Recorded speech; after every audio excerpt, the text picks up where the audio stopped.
world-class opera singers with the Opera Hong Kong. Salome will be staged at the Hong Kong Cultural Centre on the 9th to the 12th of October. Tickets are now available at all UrbTix outlets.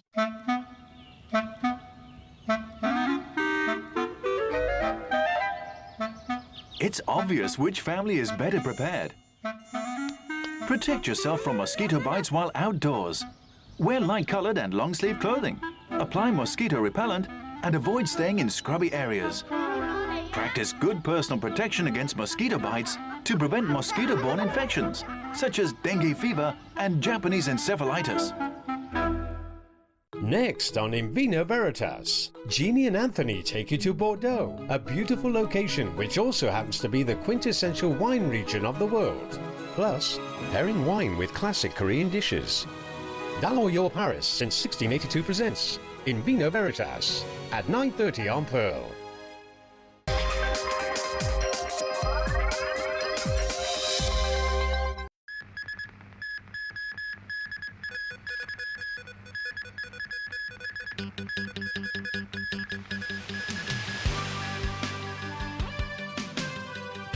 Charges of political grandstanding as date set for talks to possibly end Occupy protests. A nurse in Spain contracts Ebola. And children's attraction in Shanghai goes terribly wrong.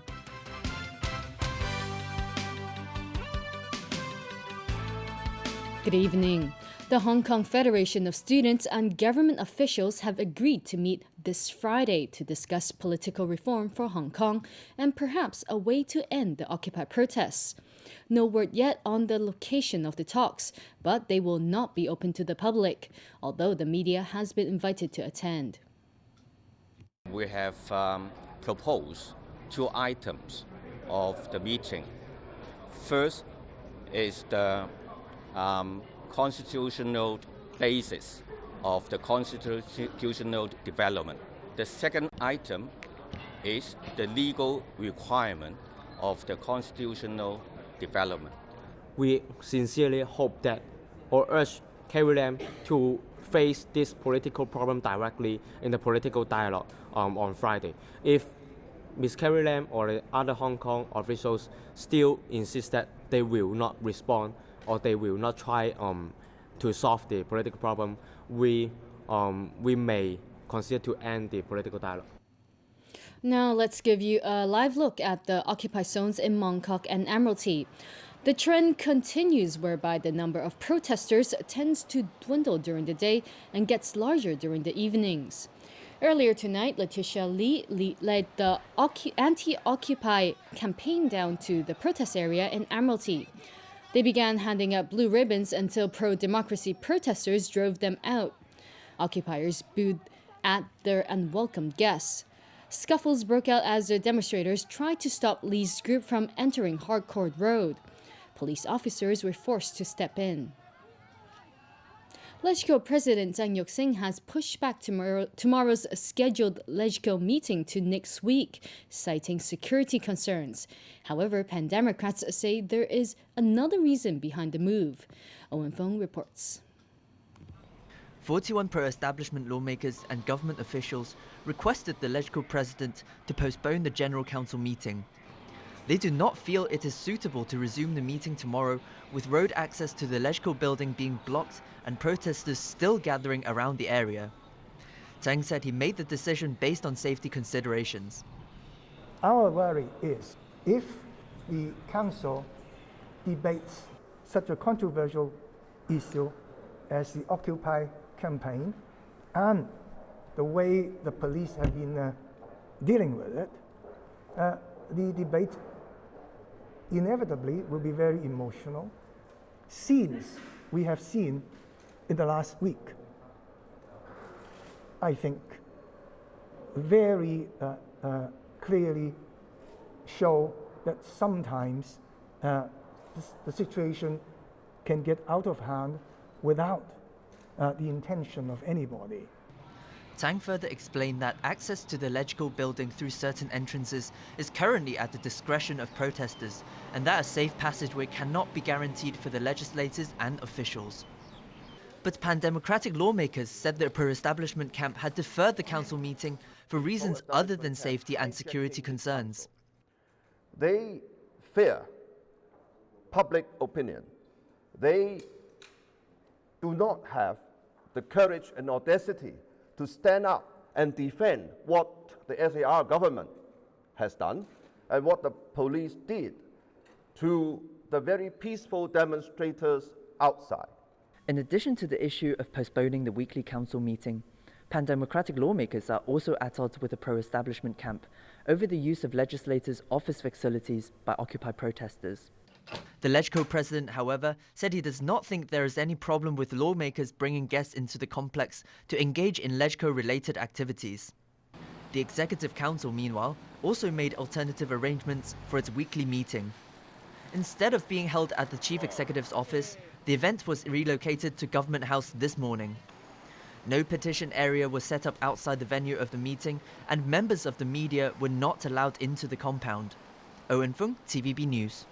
The Education Bureau has announced classes for kindergarten students in Wan Chai, Central and Western will remain suspended tomorrow. This as primary schools in the 3 districts resumed classes today. Stephanie Choi has that story. Kindergarten classes in the Wan Chai, Central and Western districts will remain suspended tomorrow. Because kindergarten kids are younger, if they have to engage in longer traveling time because of serious traffic congestion, we need to give them special consideration. Kindergartens and childcare centers have to remain open so as to take care of the needs of parents where necessary. But classes resumed today for this group of primary school students, and it took them more than half an hour longer than usual to get to school. This parent told us that although he left home an hour earlier than he normally would, he just managed to get his daughter to school on time because of heavy traffic on the road. This boy said he is concerned about the workload accumulated from the class suspension. But a father said there shouldn't be a problem since his child is only in primary school. School authorities may shorten holidays to make time for supplementary classes. The teachers has already discussed about the coming assessments and also the teaching curriculum, how to arrange it. With the end of the class suspension, the taxi driver told us that he's been seeing more school buses on the road. It took me half an hour to get from the Western Harbour crossing to the IFC, he added. Traffic along Gloucester Road and Lungwa Road has been more saturated than the past few days. In Kowloon, the junction of Nathan Road and Argyle Street in Mongkok remains closed to traffic. And traffic was unusually busy during the morning rush hour along the main roads in the Yau Ma Tei, Tim Sha Choi and Mongkok areas. A group of Central and Western District councillors appealed to demonstrators to stop their occupation protests so that people's lives can return to normal. Stephanie Choi, TVB News. Some protesters in Mongkok have been calling on people to take the opportunity to explore side streets and support small vendors. But as Liz Yun tells us, a lot of businesses are still crying foul. Some in the civil disobedience campaign see the city as dominated by big businesses. Among the many posters put up in Mongkok calling for genuine democracy, there are some like this one that says unite the community, support small businesses. I bought some things from like the water bottles or some fruits or sandwiches from local shops. We advertise that we should buy things from the local shops to minimize our protest effects on them. Supporting small business is good for the healthy of the economic environment. Want to make the change, not just the politics, also the economics. This drive to support individual businesses has been applauded by some, such as this mainland tourist who said he will buy drinks from the small vendors to support them. Still, many shops are suffering. This waitress from a nearby restaurant says sales have dropped by half since Argyle Street was blocked. She pointed out that protesters are provided food and drinks and there's no need for them to spend money here. The owner of this newspaper stall said there are more people out in Mongkok at night due to the movement, which has brought up sales by around 20%. But it still does not make up for losses during the day, with sales dropping up to 30%. Industry representatives from the retail, catering and transportation sectors spoke out today about the impact on their livelihoods. Many reported heavy losses. Occupy Central is actually influencing all the industry, all the economy in Hong Kong, no matter is it small industries or is it big corporations. It is not just influencing the domestic economy, but actually because Hong Kong is an international city, a lot of foreign companies, foreign investors are looking at us in a very big question mark right now. Chung said the industries understand it's unrealistic to ask the protesters to end their movement, so they are simply asking those in Mong Kok and Causeway Bay to move to Admiralty and target the government instead of the people. Liz Yun, TVB News. Turning overseas now, a nurse from Spain has become the first person to contract Ebola outside of West Africa. She helped treat 2 Spanish missionaries who died after being flown back from Africa to Madrid with the deadly virus. Because the nurse was on vacation when she fell sick, hunting down all those she came in contact with would prove to be a nightmare. Sonia Otero has more.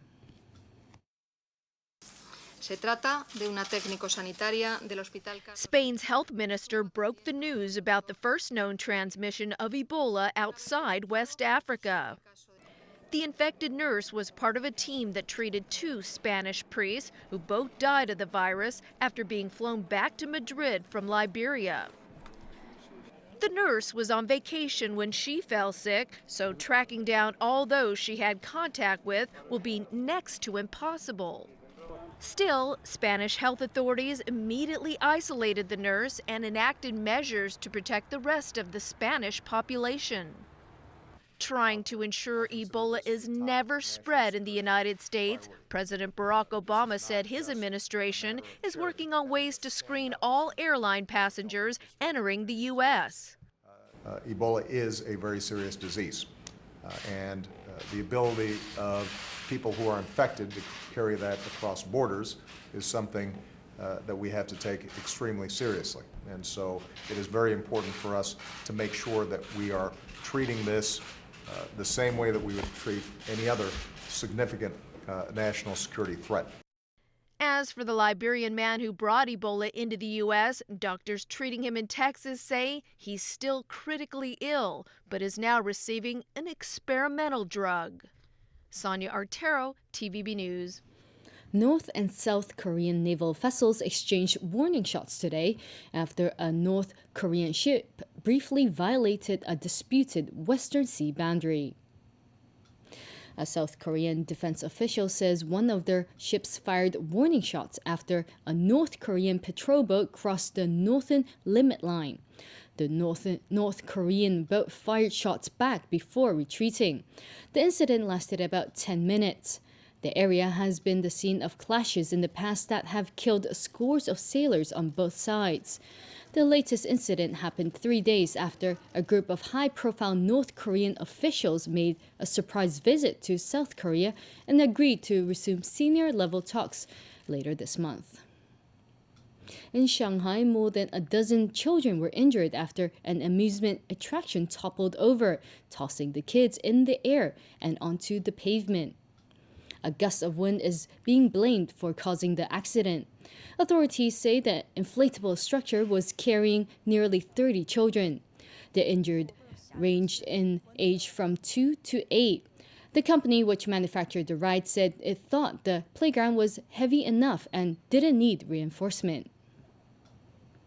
Islamic State fighters have pushed into the embattled Syrian town of Kobani, touching off heavy street battles with Kurdish defenders there. The assaults are stoking fears that the strategic town on the border of Turkey could soon fall to the militants. James Aiken reports.